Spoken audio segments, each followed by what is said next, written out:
Hello everyone, welcome to Vedastra. आज है 3 जनवरी और हम लोग देखेंगे 3 जनवरी के द हिंदू के इंपॉर्टेंट आर्टिकल्स जो कि हमारे एग्जाम्स के लिए इंपॉर्टेंट है। तो चलिए शुरू करते हैं।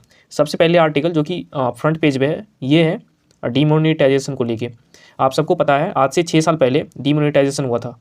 इसमें क्या हुआ था, हमारे 500 और 1000 के नोट्स डीमोनेटाइज कर दिए गए थे और इससे काफ़ी लोग सहमत नहीं थे।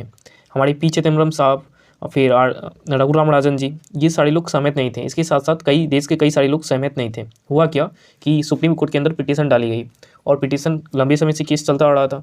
कल इसका वर्डिक्ट आया। वर्डिक्ट में 5 जजेस के बेंच थे। ये 5 जजेस में से जो वर्डिक्ट आया ये 4:1 का आया। 4:1 का मतलब क्या हुआ कि 4 जजेस जो है वो फेवर में है गवर्नमेंट के और 1 जज जो कि अनफेवर में है। यानी कि 4 जजेस का कहना है कि जो गवर्नमेंट ने किया डिमोनेटाइजेशन वो बिल्कुल सही था। एक जज का कहना है कि नहीं, ये गलत था, ये नहीं करना चाहिए था। एटलीस्ट जो सेंट्रल गवर्नमेंट है, जो सरकार है, उसको पार्लियामेंट की कम से कम सहमति लेनी चाहिए थी इसको डिमोनेटाइजेशन करने के लिए। और इसमें ज़्यादा कुछ है नहीं, बस इतना ही हम लोगों को बस एक छोटा सा मोटा मोटा अंदाज़ा होना चाहिए कि ये चीज़ें, ये आर्टिकल है बेसिकली क्या, क्योंकि फ्यूचर में हो सकती है इस पर एडिटोरियल्स भी आए। तो वहाँ पे जो एक कंटेक्स्ट आपका यहाँ पे तैयार हो गया, अब इस एडिटोरियल आएंगे तो हम लोग आसानी से उसे हैंडल भी कर लेंगे। तो चलिए हम लोग बढ़ते हैं नेक्स्ट आर्टिकल की ओर। Towards reducing India's prison footprint, ये आर्टिकल लिखा गया है स्तुति शाह जी के द्वारा। इसका बेसिकली मीनिंग क्या है, जो इंडिया के प्रिजन्स हैं उनका अस्तित्व यानी कि उनको रिड्यूस करना इस आर्टिकल का मेन मकसद है। बेसिकली हुआ क्या है ना कि दिल्ली गवर्नमेंट में जो वहाँ के एलजी है विनय कुमार सक्सेना जी, इनके द्वारा हाल ही में जो दिल्ली प्रिजन डिपार्टमेंट है उनको एक बहुत बड़ा सा लैंड दिया गया है। इसके साथ साथ बहुत सारी फंडिंग दी गई है अब नए नए बिल्डिंग्स बनाने के लिए फॉर प्रिजन। तो इसी के अगेंस्ट में जो ये राइटर है, इनका कहना है कि प्रिजन के लिए बिल्डिंग बनाना या बड़ा बड़ा जो इंफ्रास्ट्रक्चर तैयार करना ये सॉल्यूशन नहीं है हमारे कंट्री का। बेसिकली जो 26 नवंबर जो कॉन्स्टिट्यूशन डे था, उसमें जो हमारे प्रेसिडेंट हैं द्रौपदी मुर्मू जी, इनका स्पीच आया था उस दिन। इसी स्पीच को फोकस करके ये पूरा आर्टिकल को घुमाया गया है।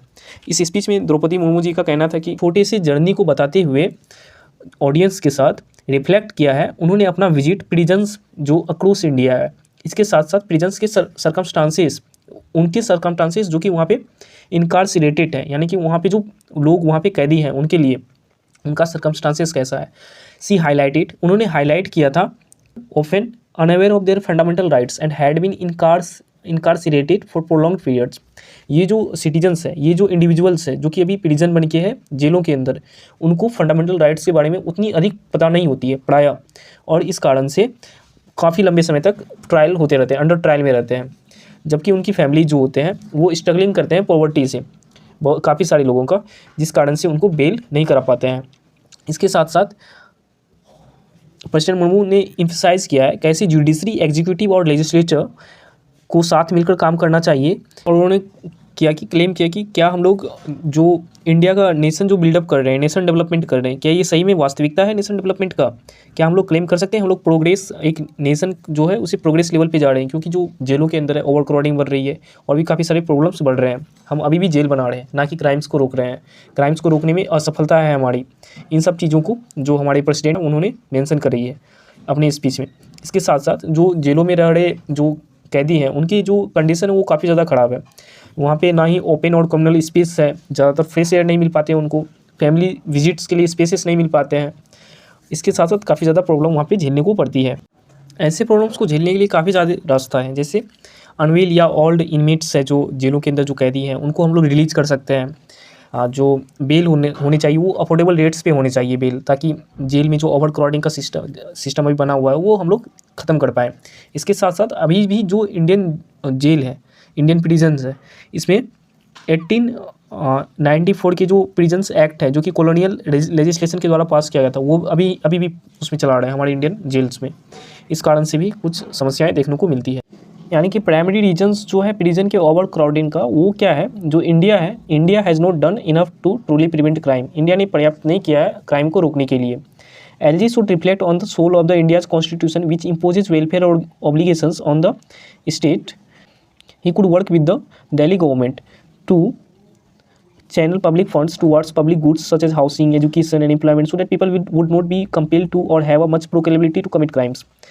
LG को ये प्रिजन बनाने या फिर बिल्डिंग अलॉट करने पर तो प्रिजन, इन सब चीज़ों को हटा के दिल्ली गवर्नमेंट के साथ काम करना चाहिए, ताकि ये सब चीज़ें हो ही नहीं। साथ में जो एजुकेशन है, हाउसिंग है, एम्प्लॉयमेंट है, ये सारी चीज़ें प्रोवाइड करनी चाहिए ताकि क्राइम को कम किया जा सके। सो ये सारा बस यानी कि फोकस किया गया था क्राइम में। हमारे इंडियन प्रिजन सिस्टम में प्रिजन जो एक्ट है, कॉलोनियल एक्ट, उसको भी अभी तक मॉडिफाई नहीं किया गया है हमारे देश में। इन सारी बातों को इस आर्टिकल के थ्रू रेफर किया गया था। हम लोग चलते हैं आर्टिकल में जो कुछ इंपॉर्टेंट वर्ड्स है उस पर। जैसे फर्स्ट वर्ड आपको दिखाई यहाँ पे देगी स्निप्ट, SNIPPET। स्निप्ट मतलब क्या होता है, मैंने यहाँ पे लिख रखा है SNIPPET। स्निप्ट मतलब बेसिकली होता है small piece of something, specially information or news. एक छोटा सा किसी चीज़ का स्पेशली इन्फॉर्मेशन या न्यूज़। जैसे द्रौपदी मुर्मू ने शेयर किया था एक छोटा सा अपना जर्नी, कहाँ पे, ऑडियंस के साथ। दूसरा न्यूज़ है दूसरा वर्ड है इनकार्सिरेटेड। इनकार्सिरेटेड मतलब क्या होता है, इनकार्सिरेटेड एक वर्ड है जिसका मतलब होता है to put somebody in prison or another place from which he or she can not escape. एक ऐसा जगह किसी और को रखना जहाँ से वो नहीं भाग पाए, नहीं निकल पाए, उसे ही कहेंगे इनकार्सिरेटेड, यानी कि हम हिंदी में बोले तो कैदी। इनकार्सिरेटेड का मतलब होता है। नेक्स्ट वर्ड की ओर मूव करते हैं हम लोग।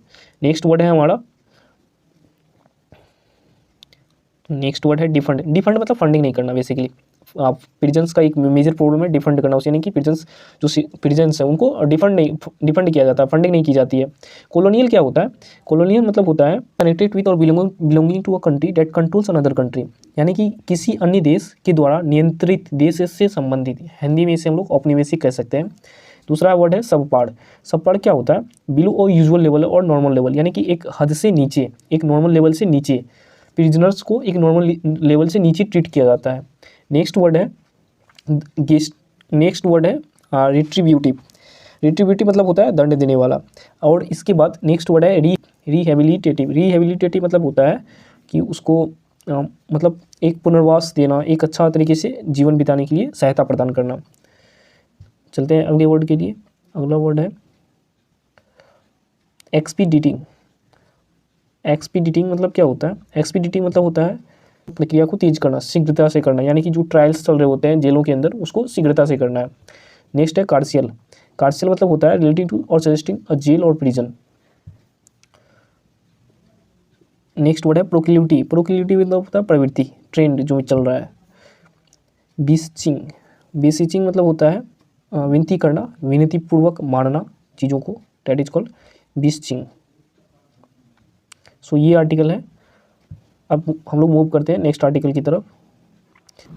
अब हम लोग बात करते हैं नेक्स्ट आर्टिकल के बारे में। यह है India's toy story is still in the making, यानी कि इंडिया की टॉय की स्टोरी जो है अभी बनती चली जा रही है। इंडिया पहले कुछ सालों यानी कि 2020-19 में इंडिया जो है टॉय का बहुत बड़ा इंपोर्ट किया करता था। अब लेकिन ये एक्सपोर्ट कर रहा है, यानी कि पहले जिन चीज़ों में हम पैसे खर्च कर रहे थे अब उन्हीं चीज़ों से पैसे अर्न कर रहे हैं। इंडिया जो है बहुत ज़्यादा अब एक्सपोर्ट की तरफ ध्यान देने लग रहा है। टॉय की ये जो टॉय सेक्टर है इंडिया का, ये काफ़ी ज़्यादा एम्प्लॉयमेंट जनरेट करता है। इनमें वुमेन का इन्वॉल्वमेंट ज़्यादा होता है। इससे हम लोग वुमेन को भी अपने जो इकोनॉमी है उसमें इन्वॉल्व कर रहे हैं। इसमें काफ़ी ज़्यादा बड़ी बात यह है कि 70% से भी ज़्यादा वुमेन का इन्वॉल्वमेंट होता है टॉय मैन्युफैक्चरिंग जो सेक्टर है इसमें। टॉय का सबसे ज़्यादा जो एक्सपोर्ट किया जाता है इंडिया के द्वारा वो यूएस को किया जाता है। अभी भी चाइना जो है बहुत बड़ा एक्सपोर्टर है टॉय का, वो सबसे ज़्यादा अभी एक्सपोर्ट यूएसए को करता है। इंडिया भी यूएसए को ही सबसे ज़्यादा एक्सपोर्ट करता है। तो टॉय का जो मार्केट है वो बहुत बड़ा बनने जा रहा है। टॉय जो क्लस्टर जो हमारी टॉय इंडस्ट्री है हमारी, ये आती है मिनिस्ट्री ऑफ एमएसएमई के अंदर में। तो ये टॉय का छोटा सा आर्टिकल आया था जिसको हम लोगों ने कर लिया, छोटी छोटी बातें जान ली। अब इसमें क्या है कि कुछ चीज़ें हैं जो यहाँ से क्वेश्चन भी आया था और कुछ टॉय क्लस्टर्स भी बनाए गए हैं हमारे इंडिया में कुछ बीते कुछ सालों में। चलिए उनको देखते हैं। सबसे पहले जो क्वेश्चन आया था ये टेक्नीशियन एग्जाम में आया था, जो ICAR Indian council of agriculture research technician exam हुआ था मार्च 2022 में। इसमें क्वेश्चन क्या था, कोपल टॉय क्लस्टर जो कि इंडिया का फर्स्ट टॉय मैन्युफैक्चरिंग क्लस्टर है, ये कहाँ पे है, कौन सा राज्य में है? तो इसका आंसर है कर्नाटका। कोपल टॉय क्लस्टर कर्नाटका में, जो कि बेंगलोर से थोड़ा सा लगभग 200 कुछ किलोमीटर दूर है कोपल टॉय क्लस्टर। अब हम लोग जानते हैं अलग अलग टॉय क्लस्टर के बारे में, अलग अलग टॉय जो है इसके बारे में। पहला है कोंडापल्ली टॉयज। कोंडापल्ली टॉयज क्या है, ये कोंडापल्ली विलेज में है, कृष्णा डिस्ट्रिक्ट में। कहाँ पे? आंध्र प्रदेश में। Kondapalli toys, Kondapalli village, Krishna district, Andhra प्रदेश।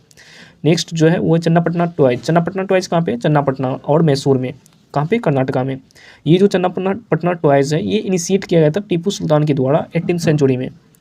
देन है माड़ापाची डॉल्स। माड़ापाची डॉल्स क्या है, ये कार्व्ड हुआ, इसको बनाया गया अराउंड तिरुपति, आंध्र प्रदेश में।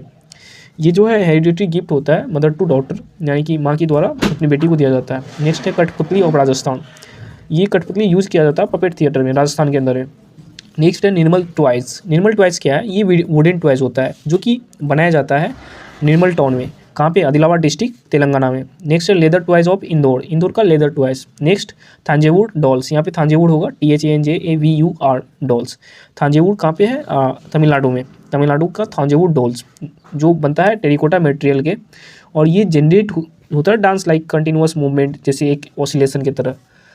नेक्स्ट है एटिकोपक्का टॉयज, एटिकोपक्का टॉयज कहाँ पे है, ये विशाखापट्टनम के नज़दीक बनाई जाती है, इसको आंध्र प्रदेश में। और वाराणसी वुडन टॉयज। नेक्स्ट है गोरखपुर टेरिकोटा। ये सारे टॉयज जो कि हमारे इंडिया में ज़्यादा फेमस है। इसके साथ साथ टॉयज जो आता है वो मिनिस्ट्री ऑफ MSME के अंदर में आता है। तो टॉय जो मार्केट है हमारा, ये काफ़ी ज़्यादा ग्रो करने वाली है आगे आने वाले टाइम में, और हम लोग इंपोर्ट कर रहे हैं अभी टॉयज़ को, और काफ़ी ज़्यादा इंपोर्ट करेंगे। हमारी जो मार्केटिंग होने वाली टॉयज़ की, ये काफ़ी ज़्यादा होने वाली है। तो बस इसी के बारे में आर्टिकल था। इसके साथ साथ कुछ वर्ड्स है इस आर्टिकल में, चलिए उसको देख लेते हैं। सबसे पहला वर्ड है एक्सहॉर्टेड। एक्सहॉर्टेड मतलब क्या होता है, एक्सहॉर्टेड मतलब होता है स्ट्रांगली इंकरेज और अर्ज टू डू समथिंग, किसी चीज़ को काफ़ी ज़्यादा प्रोत्साहित करना, काफ़ी जल्दी करने की प्रोत्साहन देना। देन है र्यूड, RUED। र्यूड मतलब क्या होता है, र्यूड मतलब जो होता है ये है bitterly regret and wish to undone. Regret होता है किसी चीज़ को लेके, इसी को हम लोग र्यूड कहते हैं। Something one has done or allowed to happen and wish to undone, किसी चीज़ हो गया और उसे हम लोग चाहते हैं कि नहीं हो, इसी र्यूड कहेंगे। देन कस्टम्स ड्यूटी क्या होता है, ड्यूटी बेसिकली होता क्या है, ये टैक्स होता है एक प्रकार का जो कि इम्पोज किया जाता है इम्पोर्ट्स और एक्सपोर्ट्स पे, किस चीज़ को, गुड्स पे। यानी एक कंट्री से दूसरे कंट्री पे अगर हम लोग कोई गुड्स को इम्पोर्ट करें या फिर एक्सपोर्ट करें तो एक ड्यूटी लगती है, एक टैक्स लगती है, जिसे हम लोग कहते हैं कस्टम ड्यूटी। तो टॉय के जो इम्पोर्ट हो रहे थे चाइना से इंडिया में, तो ये जो कस्टम ड्यूटी है ये काफ़ी ज़्यादा बढ़ाई गई, जिस कारण से इम्पोर्ट भी घटा चाइना से इंडिया आने वाले टॉयज़ का, और इंडियन मार्केट में जो टॉयज़ है इसका मैन्युफैक्चरिंग बढ़ा, इसका मार्केट बढ़ा इस कारण से। नेक्स्ट वर्ड हम लोग जाते हैं, ये है कर्ब, CURB। कर्ब मतलब होता है नियंत्रण करना चीज़ों को, CURB। कर्ब मतलब टू लिमिट और control something specially something bad, किसी बात या विशेषता बुरी स्थिति पर रोक लगाना, नियंत्रण में लाना। तो ये सारे वर्ड्स था जो कि यहाँ पे दिया गया है। अब हम लोग चलते हैं नेक्स्ट आर्टिकल की तरफ। ये है ऑनलाइन गेमिंग से रिलेटेड आर्टिकल जो आया है। ऑनलाइन गेमिंग क्या है, हमारी कंट्री में जो है ये रेगुलेट नहीं हो पाते हैं ठीक तरीके से। Online games must be registered with self regulatory body से ड्राफ्ट रूल्स। अभी क्या हुआ है, एक ड्राफ्ट रूल्स लाया गया है ministry of IT information technology के द्वारा, जो कि हमारे अश्विनी वैष्णव जी है। इनके द्वारा कहा गया है कि ऑनलाइन गेमिंग्स में जो बेट होते हैं, काफ़ी बार जो धनराशि होती है वो अलग तरीके से चले जाते हैं, वहाँ पे एक बिल्कुल गलत तरीके से चले जाते हैं। इन सब चीज़ों को हैंडल करने की बात करी गई है इस आर्टिकल के थ्रू। एक ड्राफ्ट रूल लाया जा रहा है जिसका कोई रेगुलेटरी बॉडी होना चाहिए ऑनलाइन गेमिंग्स का। बाकी कुछ ज़्यादा इसमें अभी है नहीं, इसके बाद भी ये हो सकता है एडिटोरियल वाले सेक्शन में फ्यूचर में आए, तो उसको अच्छे से हम लोग हैंडल करेंगे इस आर्टिकल को। तो आज की वीडियो में इतना ही, आगे तो कुछ उतना ज़्यादा है नहीं, वीडियो छोटा रहता है, बस आपकी एक काफ़ी जो अंडरस्टैंडिंग लेवल है वो बढ़ जाए। So thank you so much watching, good bye. मिलेंगे कल अगली वीडियो में। Thanks for watching.